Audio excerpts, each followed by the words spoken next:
बिस्मिल्लाहिर्रहमानिर्रहीम। अस्सलाम वालेकुम। लास्ट लेक्चर में हमने फटीग के थियोरेटिकल पोर्शन डिस्कस किया था। आज फटीग डिज़ाइन पे 3 numerical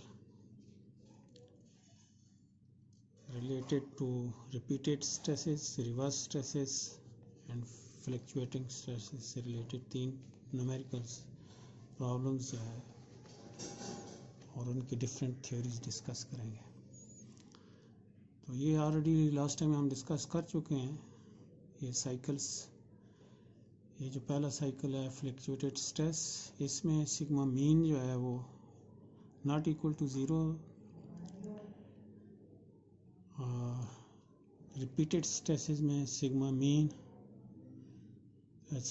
minimum equal to 0, sigma A alternate stress equal to sigma mean equal to sigma mx/2 इस इन दिस केस।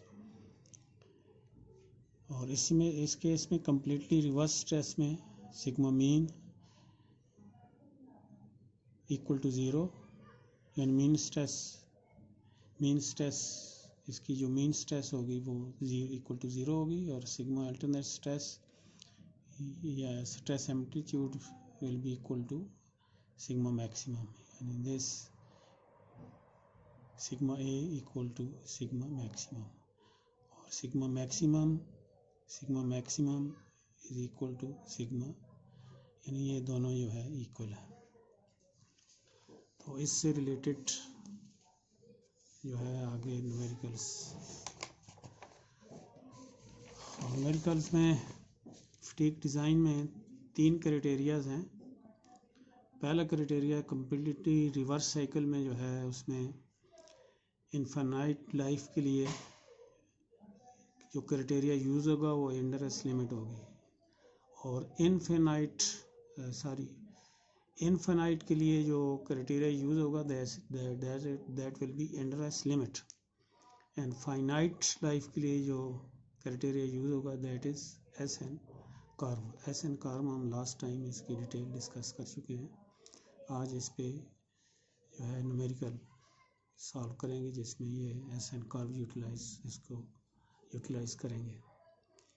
और इन 2 केस के अलावा केस 3 में फ्लक्चुएटिंग स्ट्रेस से रिलेटेड प्रॉब्लम सॉल्व करने के लिए हम ये 3 टाइप ऑफ थ्योरीज हैं, जिसमें पहला जो थ्योरी है गर्बर पैराबोला है, या गर्बर कर्व भी इसको कहते हैं। दूसरा जो थ्योरी है दैट इज गुडमैन्स लाइन, और थर्ड स्टोरबर्ग लाइन। ये थ्योरीज यूज़ होती हैं to solve the problem against design problem against fluctuating stresses. तो इसमें case first completely reversed cycle का जो है इनफाइनाइट के लिए बेंडिंग स्ट्रेस का जो फार्मूला होगा that will be bending stress sigma A equal to endurance stress over FOS factor of safety, यानी ये बेंडिंग स्ट्रेस इक्वल होगी endurance stress over FOS factor of safety. और टॉर्शनल स्ट्रेस के लिए जो है ये टॉर्शन के लिए जो यूज़ होगा formula that is torsional variable stress equal to SSC over FOS। SSC mean shear stress in torsion, and torsional stress will be equal to SSC shear stress limit and torsion over FOS factor of safety। यहाँ पे जो torsional stress है या torsional stress in shear है, ये equal to corrected endurance limit. इसको corrected endurance यानी इसकी करेक्ट वैल्यू अगर यूज़ करेंगे इसमें कई दूसरे फैक्टर यूज़ होते हैं, उनको भी साथ इसके मिला के करेंगे तो ये एक करेक्टेड एंडोरेंस लिमिट हो जाएगी। तो SC 0.5 SE के इक्वल होगी, यानी shear stress in SE endurance limit, shear stress endurance limit equal to 0.5 SE in maximum shear stress theory, and 0.577 of SCE equal to 0.577 of SE distribution energy theory, यानी maximum shear stress theory में ये 0.5 of SE होगी SE, और distortion energy theory में ये energy theory हम last static loading में हम पढ़ चुके हैं, जो 5 हमने इलास्टिक फ्लेयर थ्योरी जो पढ़ी थी उसमें ये जो है डिटेल से डिस्कस हुआ था। तो इसमें केस 2 जो है, फर्स्ट केस में तो ये फार्मूले यूज़ होंगे, केस 2 में जो है केस 2 इज़ फाइनाइट लाइफ वाला केस जो है, इसमें SN कर्व यूज़ होगा कंप्लीट रिवर्स साइकिल के लिए। फाइनाइट लाइफ जो है इसमें ऑलरेडी हम जो है इसका SN curve last time discuss कर चुके हैं। इस एक्स एक्सिस पे जो है नंबर ऑफ साइकिल्स हैं और वाई एक्सिस पे वेरिएबल स्ट्रेस। तो ये S मीन स्ट्रेस और N mean number of cycle, SN curve. तो ये यूज़ होता है टू सॉल्व द प्रॉब्लम्स। तो इसमें फर्स्ट प्रॉब्लम डिस्कस करते हैं रिगार्डिंग दिस फाइनाइट। ये जो अभी हमने जो है फाइनाइट लाइफ वाला साइकिल जो है देखा है, complete revise cycle and finite, इससे रिलेटेड प्रॉब्लम्स। प्रॉब्लम है a cylindrical shaft is subjected to an alternating stress of 100 megapascal. Fatigue strength to sustain 1000 cycle is 490 MPa. If the corrected endurance limit is 70 MPa, estimate shaft life will be। 3 option दिए हुए हैं। Option A में ये value इतने number of cycle, B में 15,000 number of cycle and सी में 1071 number of cycle and D में, यानी इनमें से एक ऑप्शन जो है जब प्रॉब्लम सॉल्व करेंगे तो एक वैल्यू आएगी और वो नंबर ऑफ साइकिल्स होंगे। अगर हमें यहाँ पे आप ये देख रहे हैं स्केच में कि ये यहाँ एक्चुअली यहाँ ये वैल्यू निकालनी है हमने। ये वैल्यू जो है दी हुई है, बाकी ये वैल्यू भी दी हुई है और ये वैल्यू भी दी हुई है। तो इसमें जो है गिवन डाटा जो है उसमें बेंडिंग स्ट्रेस जो है इसमें जो है 100 MPa दी हुई है। सिग्मा मीन जो है इस केस में सिग्मा m 0 होगा और SE ये गिवन है 7E SE equal to 70 MPa at, यहाँ पे इस साइकिल पे जो है 10⁶ साइकिल्स पे जो है ये वैल्यू इस यहाँ पे जो है 70 MPa दी हुई है और S equal to 490 MPa at this, यहाँ पे जो है 10⁵ साइकिल पे ये यहाँ पे जो वैल्यू S की दी हुई है वो स्ट्रेस की वैल्यू जो दी हुई है 490 MPa है। तो यहाँ पे नंबर ऑफ साइकिल जो है निकालने हैं, ये वैल्यू दी हुई है, ये वैल्यू दी हुई है, ये वैल्यू दी हुई है। तो यहाँ पे जो है इस पॉइंट पे नंबर ऑफ साइकिल्स निकालने हैं।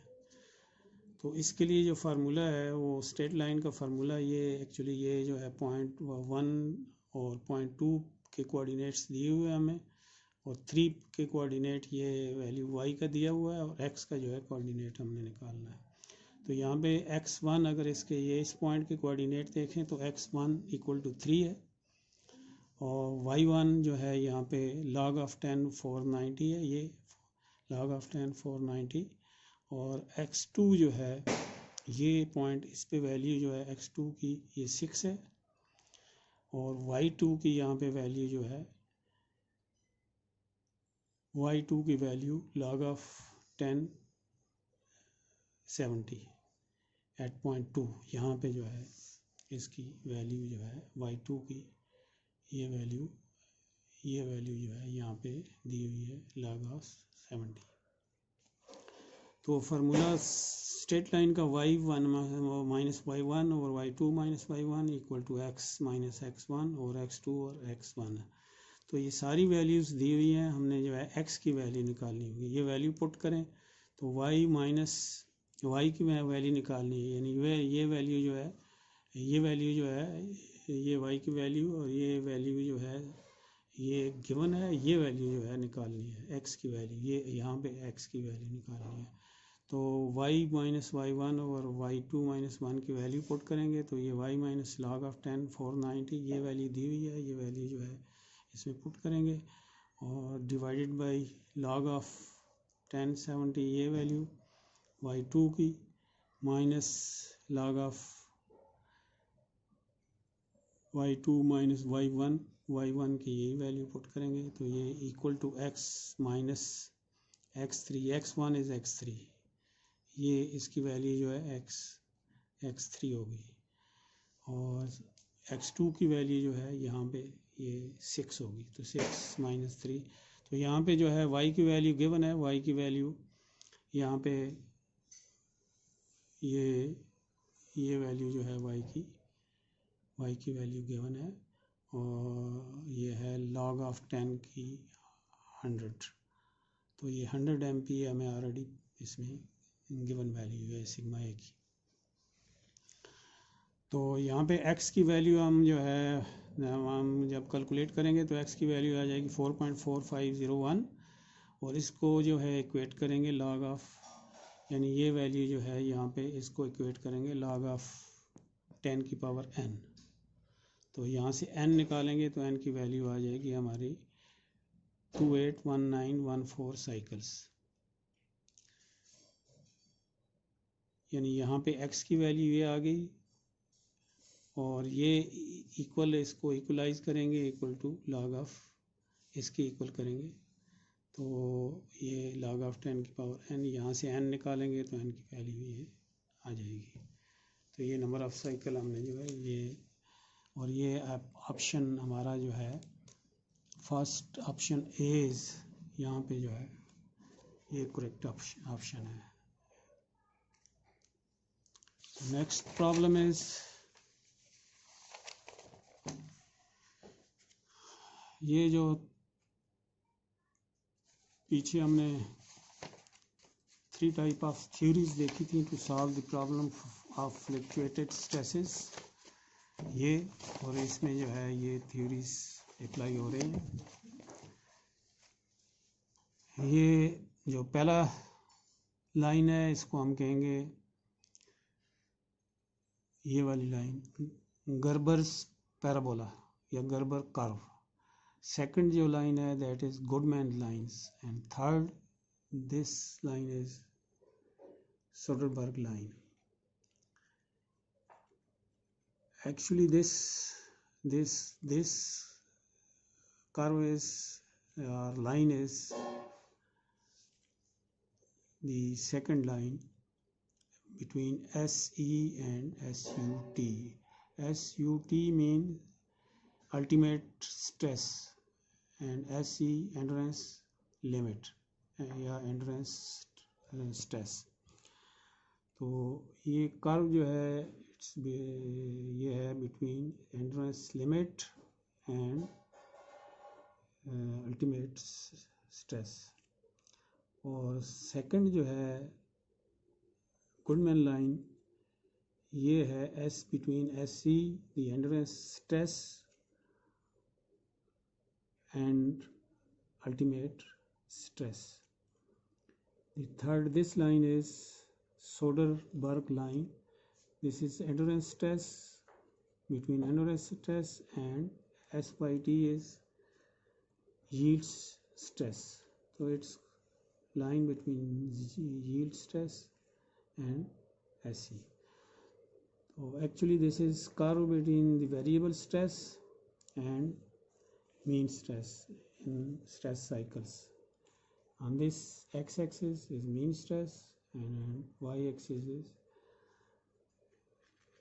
bending stress. So problem 2, a machine component is subjected to fluctuating stress that varies from 40 to 100 MPa. The corrected endurance limit stress for the component is 270 MPa. The ultimate and yield strength of the material are 600 and 450 MPa respectively. Find the FOS using, ये factor of safety इसमें मालूम करना है, और using these 3 curves, Soderbergh theory और Soderbergh line, ये जो है ये लाइन, और इसको सोडरबर्ग रिलेशन और सोडरबर्ग थ्योरी भी कहते हैं. Second, Goodman line, this line between SE and SUT. Third is Gerber. Third line is Soderberg line. तो इन तीनों केस में FOS फैक्टर ऑफ सेफ्टी निकालना है. तो हमारी ये जो इसके फार्मूले हैं, सोडरबर्ग लाइन का ये फार्मूला है sigma M over SYT plus sigma A over SE equal to 1 over FOS. And Goodman line का formula sigma M over SUT mean ultimate stress, sigma A variable stress over SE endurance stress equal to 1 over FS. और हमारा जो formula है Gerber parabola का, इस line का formula जो है that is sigma M over SYT FOS square plus sigma A over SE FOS equal to 1. तो ये 3 केसेस में ये पूछ रहा है FOS, तो हर एक फार्मूला यूज़ करेंगे हम, तो उसमें जो है रिलेटेड फैक्टर ऑफ सेफ्टी जो है वो हम निकाल लेंगे इसका, तीनों केसेस का अलग-अलग. तो हमारे पास गिवन डाटा है, अल्टीमेट स्ट्रेस हमारे दी हुई है 600 MPa, SYT यील्ड स्ट्रेस जो दी हुई है 450 MPa, एंड्योरेंस लिमिट हमें एंड्योरेंस स्ट्रेस हमें 270 MPa दी हुई है, और सिग्मा मैक्सिमम हमारा जो है ये हम 100 MPa और सिग्मा मिनिमम 40 MPa. तो इससे हम जो है सिग्मा मीन हम निकाल सकते हैं. Sigma mean is sigma maximum plus sigma minimum over 2 equal to 100 plus this 100 plus this 40 divided by 2 equal to 70 MPa. Sigma mean is 70 MPa, and sigma A is sigma x, sigma maximum minus sigma minimum over 2 equal to 100 minus 40 over 2 equal to 30 MPa. Then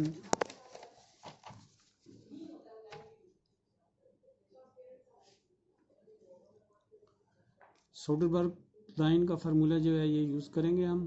तो इससे जो है हम ये value sigma M की 70 है, SYT की value 950 है, और सिग्मा A की वैल्यू 30 है, और ऐसे की ये पीछे जो है वैल्यू जो है ये वैल्यू जो है ये दी हुई है, इसको यूज़ कर रहे हैं.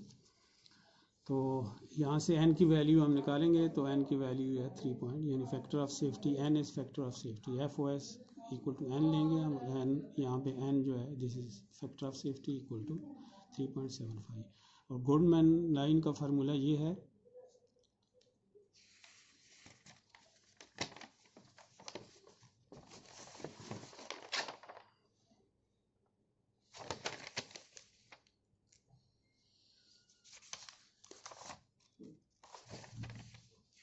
दिस इज सिग्मा M है.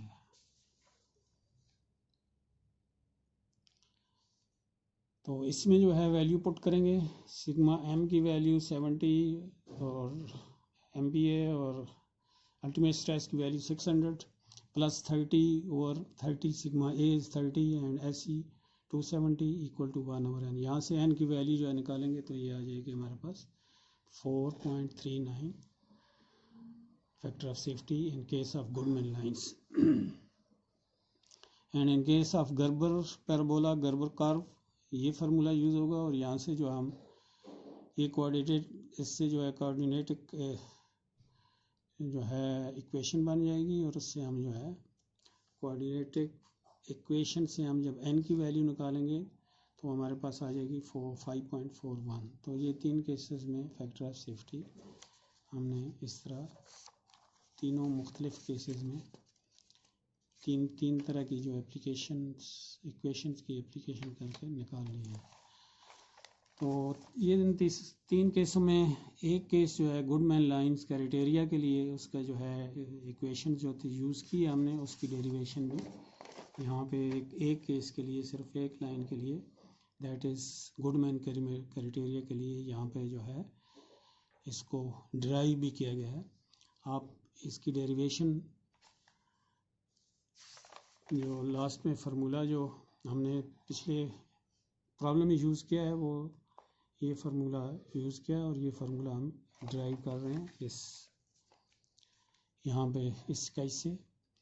ये है the on X axis mean stress sigma m, और on Y axis variable stress हम ले रहे हैं। और उस केस में हमने देखा था कि ये पॉइंट जो गुडमैन लाइन थी उसका point the endurance sigma E endurance stress, वहाँ पे हमने एस यूज़ किया था, एक्चुअली स्ट्रेस है sigma E and between S U. तो point A B is a line used for Goodman's criteria. तो यहाँ पे हम ये पॉइंट सी डी इसके पैरेलल एक लाइन हम ड्रा करेंगे, और वो लाइन किस तरह ड्रा करेंगे, वो लाइन जो है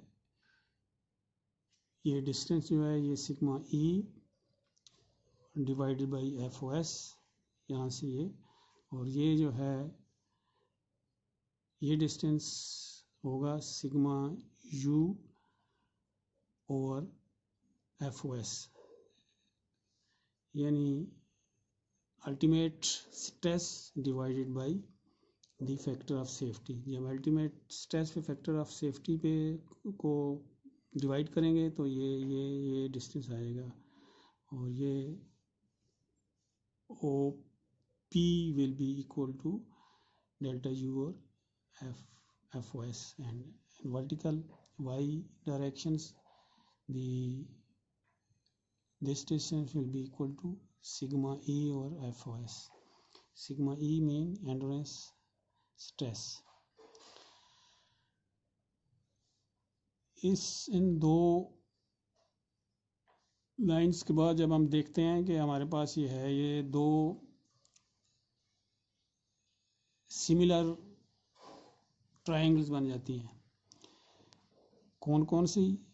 ओ C P sorry D, O C D and P Q D, ये सिमिलर ट्रायंगल्स हैं। C O D and P Q D, C O D and P Q D. तो इससे हम जो है कैलकुलेट जो है करेंगे, तो इसकी ये जो है यहाँ डिटेल्स दी हुई है। तो फाइनली हम जो है ये मसलन इसका जो है डिस्टेंस पी क्यू हम लेते हैं। This is P Q divided by C O, this distance divided by this distance equal to Q P, this distance divided by O D this distance. तो इसको कैलकुलेट करेंगे तो आगे ये ओ डी माइनस, इसको हम इस तरह लिख सकते हैं O D minus O Q और ओ डी, और फिर हम इसको इस तरह लिख सकते हैं पी क्यू और C O equal to O D और O D minus O Q और ओ डी। और इसको फाइनली जो है हम सिंप्लीफाई करेंगे, तो सिंप्लीफाई करके फाइनली जो हमारे पास इक्वेशन जो आ जाएगी, डेरिवेशन सिंपल डेरिवेशन है, और जो हमारे पास फाइनल फार्मूला आ जाएगा वो ये आ जाएगा 1 over F O S equal to sigma V और सिग्मा ई वेरिएबल स्ट्रेस और अल्टरनेट स्ट्रेस सेम चीज़ें हैं, divided by endurance stress plus sigma M over sigma U. तो ये इक्वेशन ऑफ गुडमैन क्राइटेरिया के लिए। और इसमें नेगलेक्टिंग, अगर हम जो है नेगलेक्ट करें स्ट्रेस कंसंट्रेशन, यानी स्ट्रेस कंसंट्रेशन वाला फैक्टर नेगलेक्ट करें तो ये फार्मूला यूज़ होगा। अगर इसको जो है स्ट्रेस कंसंट्रेशन फैक्टर को भी हम उसमें अगर उस क्राइटेरिया में यूज़ करें तो फिर हमारे पास ये मज़ीद 3 चीज़ें इस इक्वेशन में ऐड करनी होंगी। K F fatigue factor for concentration, K S U R surface finish factor and K S Z size, K size factor. तो ये यूज़ करेंगे तो ये हमारी इक्वेशन सिग्मा वी से हम के एफ को मल्टीप्लाई करेंगे और सिग्मा ई से हम जो है सरफेस और के जेड साइज फैक्टर को मल्टीप्लाई करेंगे। जब ये फैक्टर हमें दिए हुए हों तो हम ये इक्वेशन जो है यूज़ करके हम जो है इसका फैक्टर ऑफ सेफ्टी निकाल सकते हैं, या जो भी रिक्वायरमेंट्स प्रॉब्लम में जो भी रिक्वायरमेंट हो हम इस इक्वेशन से निकाल सकते हैं। और पिछले प्रॉब्लम में हमने गुडमैन लाइन से फैक्टर ऑफ सेफ्टी निकाला। 3 केसेस में जो हमने निकाला था उसमें एक केस ये भी था। अब क्लियरली इस केस का जो गुडमैन लाइंस का जो अभी हमने फार्मूला जो डेरिवेशन देखी है, इससे रिलेटेड जो है एक बड़ी सिंपल प्रॉब्लम है। और प्रॉब्लम है 43440 steel bar is subjected to a fluctuating axial load that varies from maximum of 330 kilonewton tension to minimum of 110 kilonewton compression। ये जो है इसका टेंशन लोड है और ये जो है कंप्रेशन लोड है। The mechanical properties of steel are, ये मैकेनिकल प्रॉपर्टी दी हुई है। इसकी अल्टीमेट स्ट्रेस 1090 MPa और yield stress is equal to 1010 MPa और endurance limit endurance stress 510 MPa। यहाँ पे ये मांग रहा है determine the bar diameter to give infinite fatigue life based on factor of safety 2.5। तो इसमें ये जो है डायमीटर ऑफ द बार जो है ये मांग रहा है, और डायमीटर ऑफ द बार हम इस फार्मूले को गुडमैन लाइन फार्मूले को यूज़ करके हम जो है निकाल सकते हैं। तो इसमें जो है स्टार्ट करते हैं हम इसको। लेट फर्स्ट स्टेप जो है let cross section area of the bar, ये एज्यूम करते हैं कि ए है, cross section area of the bar A है। The variation of stress sigma maximum equal to, ये जो है पॉइंट ये हमारे पास गिवन है। इसको इन टर्म्स ऑफ MPa में जो है हम जब MPa में कन्वर्ट करते हैं 0.330 MPa और ए ये एक किस्म का load divided by area sigma maximum equal to this, and sigma minimum जो है ये हो जाएगा 110। ये हमें दी हुई है, ये मिनिमम स्ट्रेस मिनिमम लोड दिया हुआ है, तो minimum load divided by area is minimum stress. तो सिग्मा मीन 1 से निकालेंगे, sigma mean is sigma maximum plus sigma minimum और 2, और इसको जो है यहाँ पे इसकी वैल्यू लेके के निकालेंगे तो ये 0.110 ओवर MPa आ जाएगी। Sigma mean equal to this value and sigma ultimate stress और variable stress sigma A is equal to sigma maximum minus sigma minimum over 2। ये वैल्यू पुट करेंगे तो हमारे पास 0.220 ओवर ए हमने एज्यूम किया था, एक्चुअली ए से हमने फिर बाद में डायमीटर निकालना है। तो यहाँ इन टर्म्स ऑफ ए इसकी सिग्मा ए की वैल्यू ये आ जाएगी। In terms of A value of mean sigma mean की ये आ गई और सिग्मा ए की ये वैल्यू आ गई। तो using the conservative Goodman line, अब गुडमैन लाइन का फार्मूला जो है, इस फार्मूले को हम जो है इस फॉर्म में भी लिख सकते हैं। गुडमैन लाइन का फार्मूला जो है वो यूज़ करेंगे, पीछे हमने एग्जांपल में यूज़ किया है। तो इसमें जब हम यूज़ करेंगे तो ये sigma A equal to sigma E into 1 minus sigma M over sigma U, और sigma E equal to endurance stress equal to 510 is हमारे पास गिवन वैल्यू है सिग्मा एंडरनेस स्ट्रेस की डिवाइडेड बाय 2.5। जब ये इस पे फैक्टर ऑफ सेफ्टी पे डिवाइड करेंगे तो ये हमारे पास 204 MPa आ जाएगा। और इसको जब हम सॉल्व करेंगे इस फार्मूले में ये वैल्यू पुट की तो हमारे पास जो है ए की वैल्यू यहाँ जो है इसको सॉल्व करेंगे तो ए की वैल्यू हमारे पास 1179 मिलीमीटर स्क्वायर आ जाएगी। यहाँ से हम इस फार्मूले से यही फार्मूला जो जनरल फार्मूला यूज़ होता है पाई/4d स्क्वायर का, इससे हम जो है डी की वैल्यू जो है यहाँ से d इक्वल टू 4a और पाई अंडर रूट, और यहाँ से ये वैल्यू पुट करेंगे तो ये हमारे पास d की वैल्यू आ जाएगी 38.74 mm। तो ये था गुडमैन लाइन से रिलेटेड प्रॉब्लम। ये हमने 3 प्रॉब्लम मुख्तलिफ रिलेटेड टू फटीग डिज़ाइन ये हमने सॉल्व किए हैं। और आज का लेक्चर जो है this is for all, and next time we start with new topic. Thank you.